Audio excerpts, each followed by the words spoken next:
Welcome to the fourth module of Future Us, a roadmap to elder abuse prevention.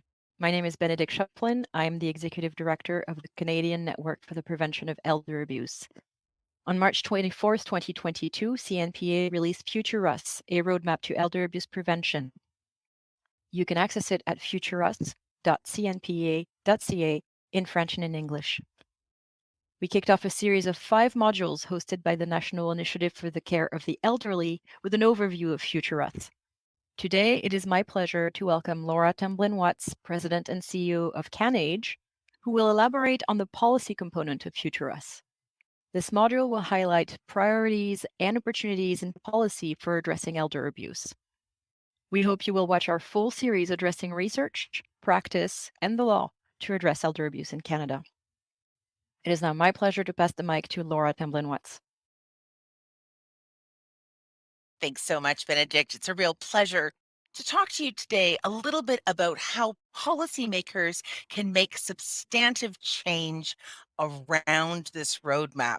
And I myself have been on many different sides of policy making. So this is not just going to be a high level, but this will be practical as well. And I hope it will be useful for you, whether you're in government, an organization, a regulator, a business, or a person who's interested in trying to figure out how to move this policy agenda forward. The roadmap to elder abuse prevention, of course, has been a guiding spotlight in how we are thinking about abuse and neglect prevention and response across this country. And with the release of this roadmap, provides actionable steps for what we can do across Canada to take elder abuse and neglect to the next level in terms of policy engagement and embedding. Just a refresh, you'll remember we talk about the starting our journey. We talked about the guides that we can take to move us in the direction. We're, of course, sharing how you can contribute. And really, that's going to be a big piece about what we talk today. I'm going to flag a little bit of the big picture. So I hope today will be quite a practical set of steps. In the roadmap, we talk about citizens and organizations, communities, and government, and how each can play a role. But of course, policymakers exist within each. And I want to just take a minute to talk about how the roadmap was created because it helps us think practically about which policymakers from each of these citizens, organizations, communities, and government were involved. You'll see here a lovely collection of organizations from diverse backgrounds, academic institutions, community-based organizations, and on the advisory committee, you'll also see individuals who were bringing a stream of different perspectives to this conversation. That's important because when you as a policymaker, again, as an individual, as a community member, as a member of government, are trying to express how much buy-in and support there was and how it was constructed. It's going to be important to remember in this context that the consultations were consensus building, bilingual, pan-Canadian, and from a wide diversity of organizations. Let's take it to the next step of what we're really going to talk and focus on today. Question is, how can a policymaker effectively scope this problem? So what I mean by that is, how can you figure out from your point of view where your piece of it is? How can you understand that broad spectrum? But maybe you're coming from a health mandate, or maybe you're coming from a law mandate. Maybe you work at a community-based organization, or maybe you're a regulator of a financial sector. How can you figure out where your slice of that, where your scoping of your mandate intersects with this roadmap?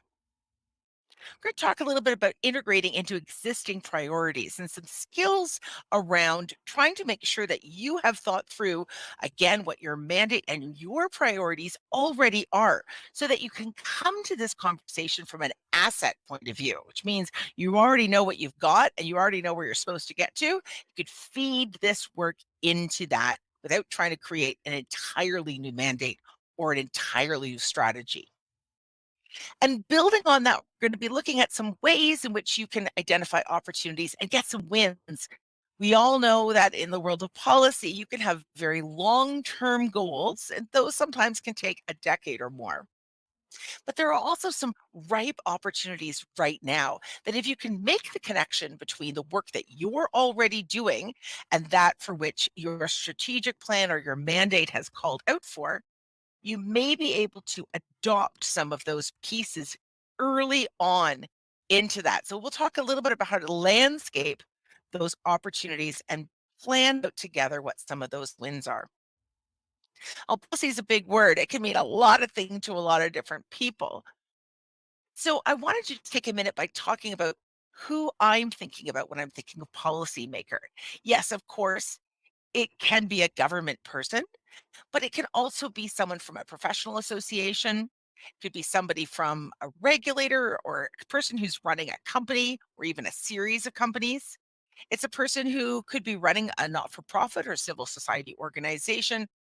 We could be thinking about people who are lawyers, people who are insurers. It's anyone who has the pen. And that could mean that you're a person who works at a hospital, or it could mean that you're a social worker involved in creating systems and structures for your local community based organization. If you've got the proverbial pen and you have an opportunity to provide input, this is the session for you. That makes you a policymaker. When we're thinking about what a policy is, I'm talking about a course of action which is driving decision making. And in particular, it's about setting key priorities. We're going to talk more about those priorities and how your existing priorities can map onto these ones in the roadmap. Of course, policies and resources go together. Now, when we're thinking about resources, again, in that policy world, let's chunk those out. Is it that you're a funder and that you have money that you can allocate? Great. That's wonderful. We need lots more of you. Is it that you can provide some expertise, some time, some support in other ways? Can you help leverage with social media assets? Can you bring together into the conversations you're holding, either as meetings or roundtables? Or can you invite someone as speaker to come from the folks who are helping to develop the roadmap into your organization and explain it? So again, resources can be money, it could be time, it could be exposure. I think of policy as really a creative process, and that is where it gets really exciting. So we're trying to figure out a course of action to take. And in this very narrow piece, we're thinking about what are the pieces that we can do to bring the roadmap and enliven it into your world so that you can carve out actionable steps. A good policy is informed by evidence, and you see that I put hopefully behind it. One of the challenges we have in elder abuse and neglect is that our evidence is mixed. We have some that's very good and solid, and we have an evolving set of evidence where we're not really sure necessarily what interventions actually work. So when I'm saying informed by evidence, we do know a lot. And we'll talk a little bit about what we do know, and it's in the roadmap too. But what we don't know is perhaps as important, and that can be an opportunity as well. So again, I hope that you're looking at yourself as a policymaker, maybe not just by your job, but also by your volunteerism, by your passion area, by your commitment to your community. Or maybe you're a person who hasn't played that role before, but you're thinking to yourself, maybe I might like to get involved in actually trying to move this agenda forward at a systems level, as opposed to trying to help one on one. Sorry. I think of a successful policy as one that you can bring top of mind to really all of the meetings and conversations that you're having. We do this in some cases by asking people to put a senior's lens on. Think of it as a pair of glasses. We do this already with gender, and we do this with environmental issues, and sometimes other issues as well, like disability or inclusion. If we can bring a senior's lens, and even more specifically, an elder abuse lens, to all of the working that policymakers are doing, that you always remember to ask those questions.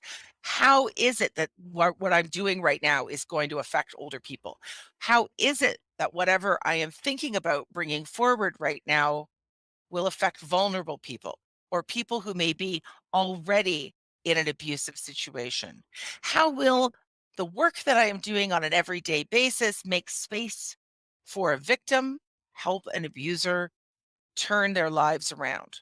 So, by asking these sort of structured questions that you can see in the roadmap and also in our supporting materials, by keeping that checklist with you, you're making sure that you're pushing all of the different work that you're doing and recording how it's affecting seniors and specifically how it's affecting the issue of abuse and neglect. I like a good table so that in my table, whatever it is that I'm thinking about always has a column asking the question about seniors broadly and asking about the roadmap in specifically. And I can bring that checklist to different meetings. We're going to make sure that you have that checklist available to you as one of the assets in our toolkit. So, making change happen isn't so easy. Many of you will know it's a bit like pushing a rope.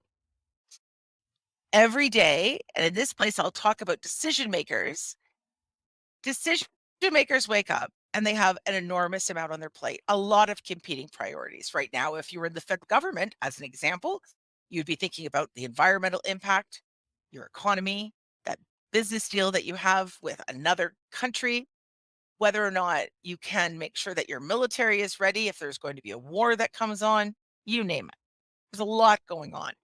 So, how is it that we push this particular issue around elder abuse and neglect and the roadmap forward to get into that most important category, the urgent and important? You'll see this, it's sometimes called the Eisenhower decision making slide. What you're trying to do is not be in the orange section where you are less urgent and less important. You want to be moving upwards to the red area. When you're thinking about where you are in your day to day work, have a little map of where elder abuse and neglect issues are. And can you put them in something that has already got a train leaving the station? So let me make it practical. If, for instance, you're doing something on victim services, can you look at it with that seniors and abuse lens, that checklist, and see that you don't have anything on victim services for victims of elder abuse? Okay, let's push that upwards and try to make sure that we attach it. When we're talking about making something more urgent and more important, we're really looking for that very, very top left corner because there's lots of things that falls into that category, but we need to make sure that people are able to express the problem crisply and well so that we can make sure that we're making the case to any other decision makers or could be at a broader communications plan. The first thing we need at your fingertips is the scope of the problem or getting other people up to speed as well. So you got to have the stats ready. You got to make sure that you're clear on what your definitions mean. And do you have the same definitions as others? So sometimes what we'll see is on a policy making framework that you're saying we can't seniors and you're thinking about people who might be 80 plus, someone else is thinking about everybody 50 plus. That's a really basic example. You need to make sure that you're talking about the same thing. When you're talking about abuse, do you have an old list of abuse, which may only consider 3 or 4 different types of abuse? Or do you have the most modern and fulsome list that you'll see in the roadmap, which includes expanded thoughts and more recent ideas around what abuse and neglect is? There's some great resources coming out. You'll have the practical guide to abuse and neglect second edition. So if you need to figure out what the policy and legal landscapes are across this country, it's a great resource to look at. And you may decide to use that in a memorandum format or just frankly attach that document when you're sending it up to other decision makers. The next is being a bit strategic in getting up to speed. Who around you is passionate about this area? Has someone been public in social media or brought a bill forward if it's in government or sponsored something in the area of seniors or mental capacity or abuse? Is there somebody in your network, company, organization, or government structure who you think could help to be a champion. Identify those people, map them out, and make sure that you're starting to include them and see if this is still an area of interest. Many people will have passion areas and are looking for an opportunity to move that forward. That championing is a really useful way. So let's identify some champions in your network, your communities, and your governments that can help. When you're thinking about putting that pitch together, think about what the sympathetic points are, what those headline issues are. And if you're talking about governments or communities or organizations or companies that are focused on not this work, but the broader world of selling things or making the economy go round, try to figure out where this would hit close to home. Is it that there was somebody at your business that was affected by abuse and neglect? Was someone scammed? Is it that you wanna show that your local MP that there's a very vast percentage of people who are exposed to a certain type of vulnerability in their area? Are there people who have shared their stories that you can lead with? I always, when I'm speaking to government or other decision makers, make sure that I'm bringing the voice of older people or people with lived experience, even if it's anonymized, to tell the story is the most important thing.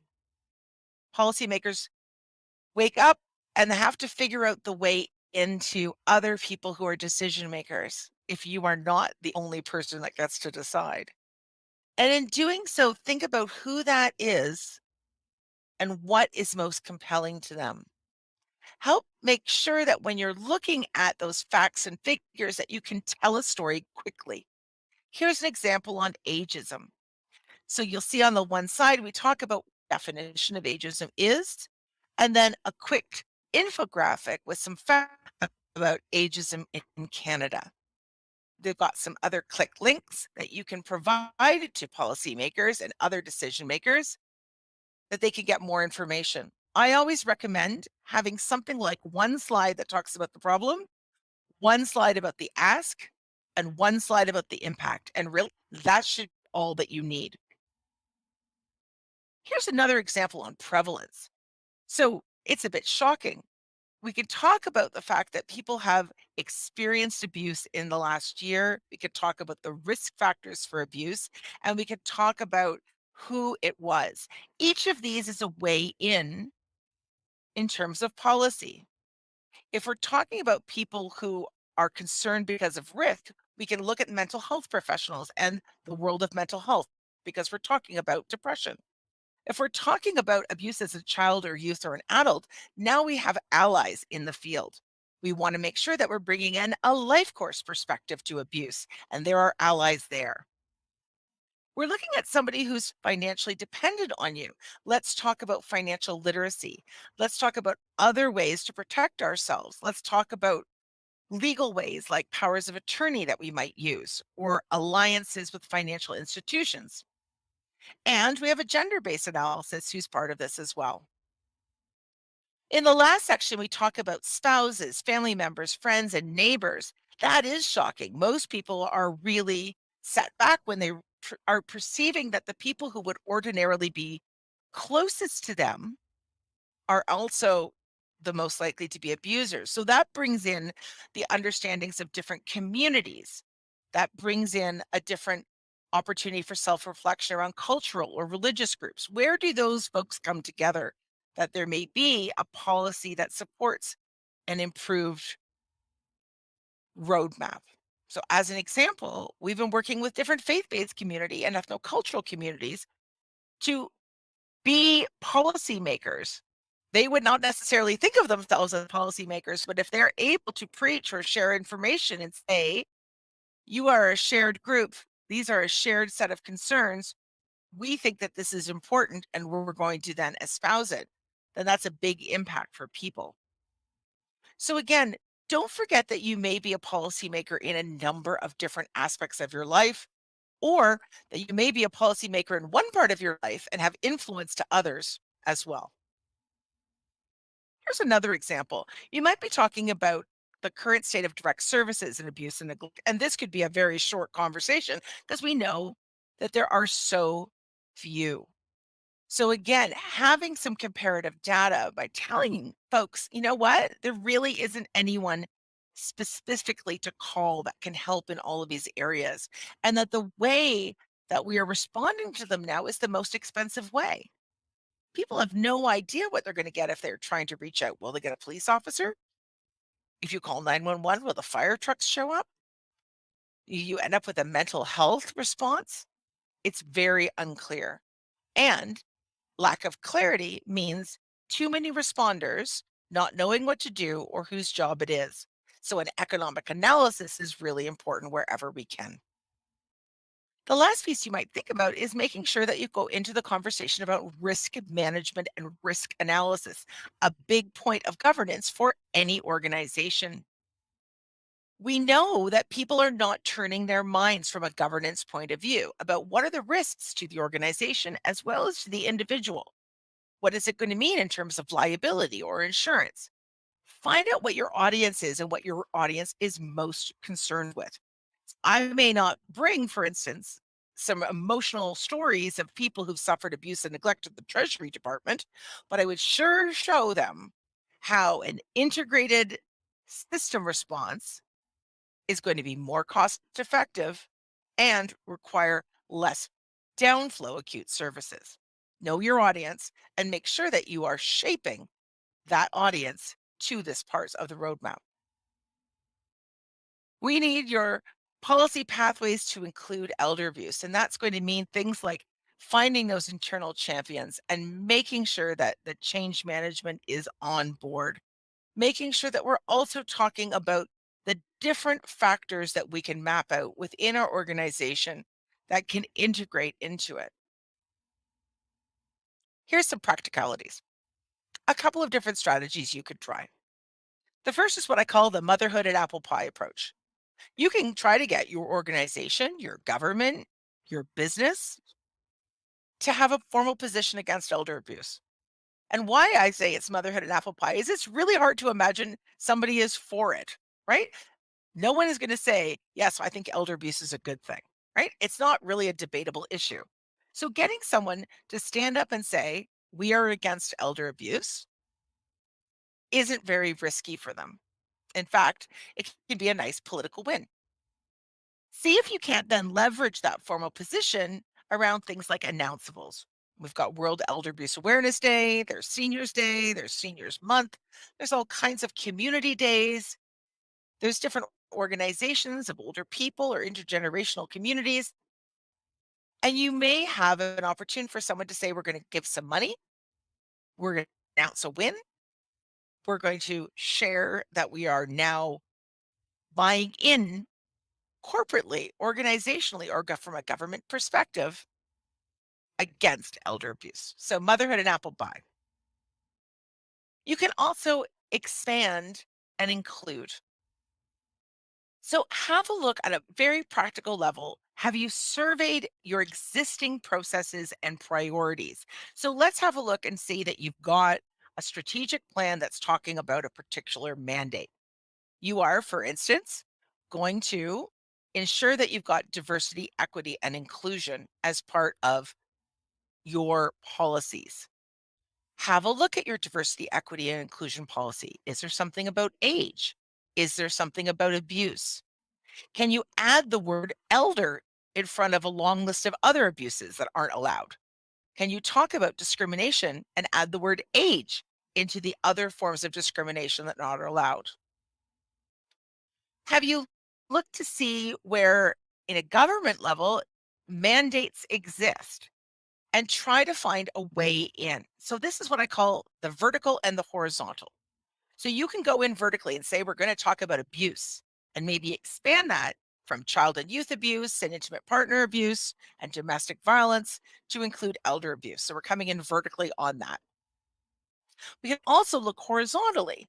Who else has a piece of this? Housing has a piece of this. Mental health has a piece of this. We can make sure that the issues around different forms of equity and social justice have a piece of this. And we can say at each of those levels, where is elder abuse and neglect? That's especially important when we're looking at things like diversity and inclusion, as I said. So you may be saying, look, you already have a diversity, equity, and inclusion policy, where is age? Or alternatively, you could be looking at our elder abuse strategy and saying, where is, for instance, the voice of LGBTQ plus people? Where is the voice of this ethnic group? Where is the voice of this particular Indigenous community? Look at it in all ways. In the end, just make sure that elder abuse, prevention and response, and in particular, this roadmap is integrated into it. Think about the issue of the day. Right now, I'm in a time where there is a war, there is a pandemic, there is a federal budget coming down. There's a number of different opportunities as well as distractions. Try to find the issue of the day and get your policy, this one particularly around elder abuse, neglect, and response, into that. So, for instance, if you were in a pandemic, what evidence do you have that elder abuse and neglect has been changed or amplified or worsened? Well, we gathered a bunch of that data over the course of the past 2 years. And I often lead off with the fact Elder Abuse Prevention Ontario reported 250% increase in the first months of calls. Talk to police, and police is saying that the reports are down. And then we have to ask why. In many cases, it was because people were locked up with their abusers. So find the issue of the day and then ask the question, how are seniors impacted? How is elder abuse and neglect part of this question? Let's look at another way. One of the issues of the day is long term care. We know that we're thinking about different forms of elder abuse and neglect, but there's also a lot of conversations that are happening about long term care. Make sure we're connecting and bringing those two things together. Make sure that your issue is top of mind and that you can bring it to every meeting, strategy, and framework that you're involved in. We're not starting from scratch. It's important that we map these things out in a number of different topic areas. I will have a map of Canada and have like a green, amber, and red, or some type of counting across the country. We are a federated country, and particularly when it comes to government levels, we need to make sure that we're asking the right type of question and the right type of request to the right level of government. So here's a quick mapping. But what I can tell you is governments, organizations, and communities are always looking out for what others are doing and why they're doing the way they want. So it's helpful if you have, for instance, one territory, in this case, you can see the Northwest Territory with leadership. They've got a strategy, they've got a network, and they've got annualized funding. Now, if I'm going to go to the Yukon and Nunavut, who are also territories, I can say, look, neither of you have any of those strategies, networks, or annualized funding. Why not? Let's make some relationships and make some connections. If the Northwest Territories did it, we can too.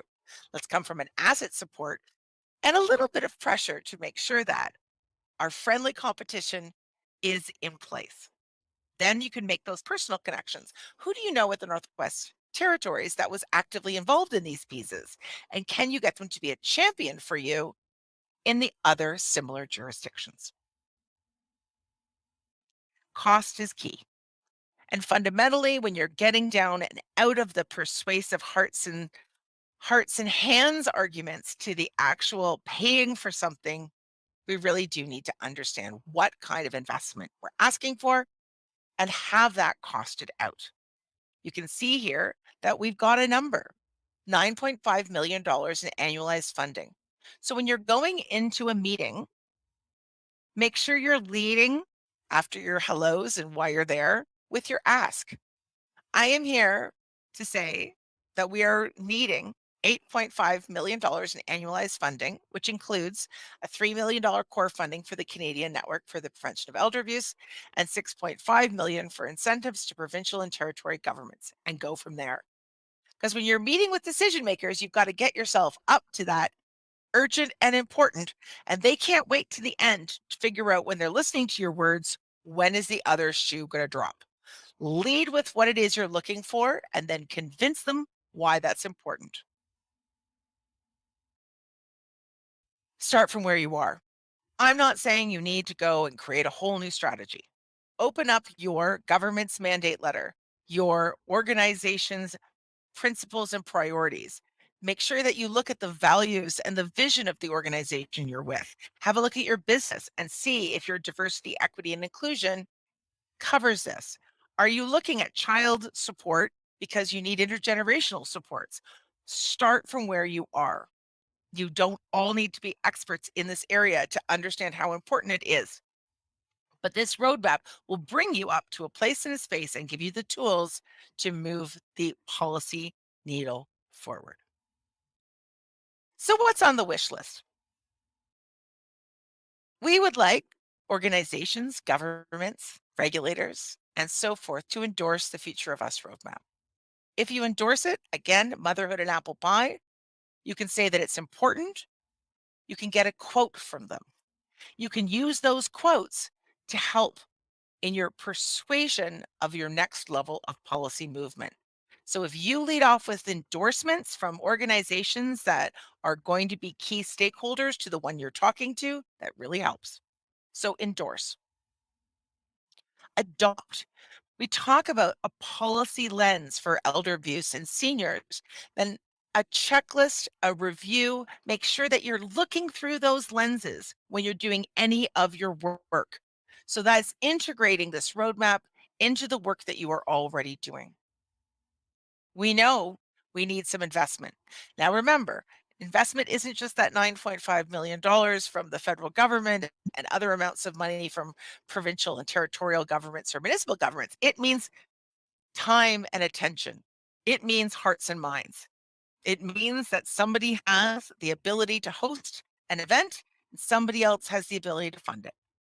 Another organization has the ability to share information. So when you're thinking about investing, yes, money, but also time, effort, and energy. We need to align. Right now, the elder abuse resourcing is a very small fraction of that of child, youth, and domestic abuse. This is not an either or situation and must not be put in competition. That's why expanding the definitions of things like lifelong abuse to include elder abuse first allows us then to go to the people who hold the coins, the treasury, the finance, the funding, and say, we've endorsed the roadmap.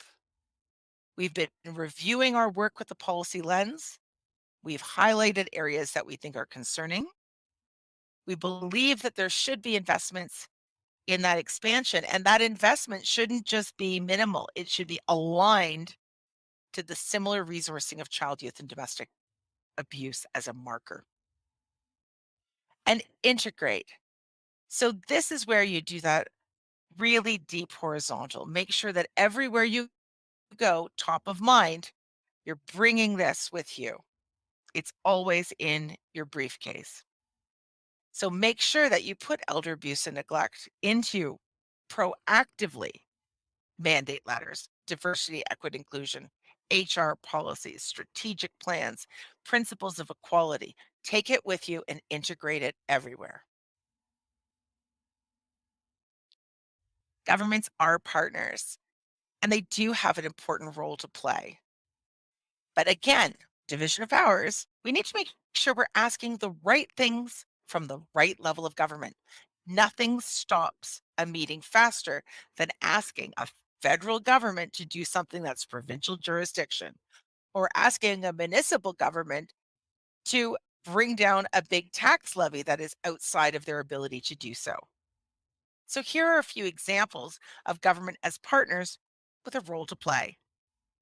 So, for federal investments, we're thinking about things like getting elder abuse and neglect into the mandate letters. What that means is having meetings with the policy officers, the chiefs of staff, the communication officers, building up goodwill, making sure that in those stakeholder meetings, meetings with MPs or MLAs or MPPs or anyone else that you think of that has an opportunity to lean into getting those positions in government, that's going to be critical. Then you have to make sure that the money is going to be there. So figure out what your ask is and start lobbying for the budgeting. This could also be in a budget that you're looking for at your local community level. So it could be a giant federal budget, but for that matter, it could also be a local community one or a grant for communities that the federal government gives. So, as an example, the federal government gives money to communities every year in the New Horizons for Seniors. We know that that's federal, we know it's going to happen.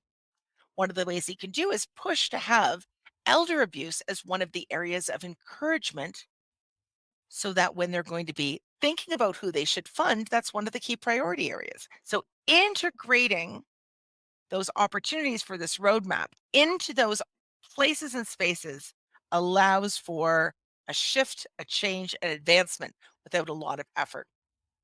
We talked as well about the importance of seniors lens reportings, but also the importance here of cross government. So, one of the things that we're talking about investments, one of the things investments that they can do quite easily is have somebody at each different area of government have a horizontal working group. We've had them on elder abuse before, but they have kind of fallen off the map. That's not that hard to get it reinvigorated. So asking for something like there should be meetings and there should be mappings and there should be reporting is not very hard.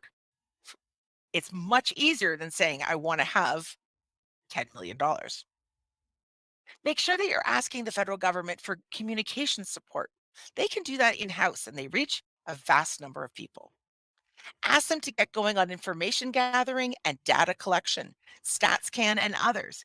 Make sure we're asking them to cut that data up by different aspects. Right now, we often are getting 65 plus.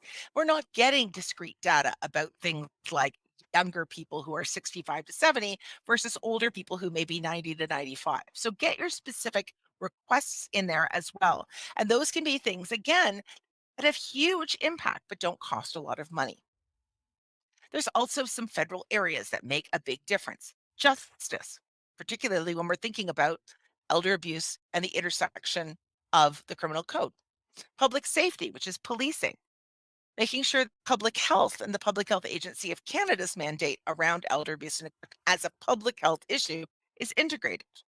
And let's not forget that Canada is involved in the conversations about having a UN Convention on the Rights of Persons with disabilities. They've already signed off on that, and they're now looking at the possibility of a UN Convention on the Rights of Older Persons. So go have a look at where we have already federally been and make sure that we integrate the roadmap at a tactical level in those conversations.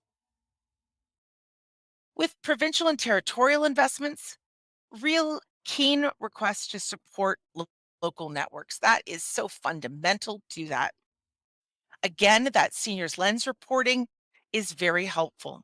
Ask the provincial and territory governments about direct service development and making sure that pathways for reporting are integrated to avoid that very confusing and very expensive multi-sectoral response. Remember, when I mean that, I don't mean there's lots of good sectors doing good things. I mean, there's lots of people at crosshairs who have no idea what they're supposed to be doing, and nothing really gets done well. They also have an important role in connecting local community efforts and raising those up to the provincial level. And then at a really tactical point, you're going to have municipal affairs involved. You're going to have health and housing, the attorney general, policing, and other areas. Those are going to be very tactical to asking for great support in this roadmap from the provincial and territorial government. And last but not least, municipal investments. This is where people's lives are touched the most, and yet people often forget municipal investments and municipal supports. This is often very relationship based. It's very connected to service provision. It's also got an opportunity to connect at a very tactical and budgetary level. They can do some things like adopt an elder friendly lens or make sure that they're thinking about elder abuse and neglect as part of the age friendly system. If they want to go be age friendly and go through that certification as a local community, they need to make sure that they've got elder abuse protection, response, and awareness as part of that. Also, make sure that the municipal government can help to engage with diverse communities and make sure that their accountability, which is often quite tactical, has abuse and neglect of older people involved so that they're reporting back to local councils, reporting back to local communities. So we've gone all the way down to the very local level of policymaking. I want to have us lift our eyes up a bit as well. Don't forget, there are big initiatives that are already aligned with our work. We talked a bit about the Convention on the Rights of Older Persons, and certainly elder abuse and neglect is part of that. So reach out and maybe get involved in the conversations about this. If you are a policymaker, see what you can do to help push that forward. We know that right now, national long term care strategies and standards are a big part of our conversation and will be so, I think, for at least for the next decade. Make sure that abuse and neglect are part of those conversations, have funding to support them, that are part of standards of practice, communities of care. We know that we are going to have difficult situations if we don't have enough staff. So find alignment around staffing with organizations that also care about that. Because one of the things we know is neglect will happen if there's not enough staff to help change people, feed people, take them to community events, make sure that they're activated, are eating in a social environment. We need staff to make sure that we do that. So find areas where we can give back in alignment that help a bigger conversation. In this case, we would be a small piece of the conversation and inserting ourselves horizontally into that strategy. Same with dementia. We have a national dementia strategy. We know that people with cognitive impairment and specifically dementia have a greater risk of being abused and neglected as an older person. So making sure that when we're thinking about things like the dementia strategy or even making connections between cognitive impairment and elder abuse, that we're bringing those relationships together, that we are bringing top of mind our issues in this roadmap to every meeting, strategy, and framework, including these and some others that I'm sure that you're already involved with. I'm hoping today that you got something tactical out of how to move this agenda forward. You can always reach out to us. We have Benedict Chaufflin, of course, and Margaret McPherson, who are leading this conversation with the roadmap. And I can be reached at CanAge, and you'll see my information here below. We know that the reason why you're watching this and becoming engaged is that you are already passionate about policy change. I hope that this webinar gave you some ways to think about it both vertically and horizontally, to think about the top 3 asks, how to go into a meeting, and to think through what it is that you're really trying to get at, what the capabilities are, what the issues of the day are, and how, above all, to move your issue into that upmost top left corner of urgent and important, because elder abuse and neglect in Canada surely is. Thank you.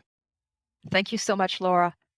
Join us today later at 2:30 p.m. Eastern for our next and last session with Krista James, National Director of the Canadian Centre for Elder Law. See you there.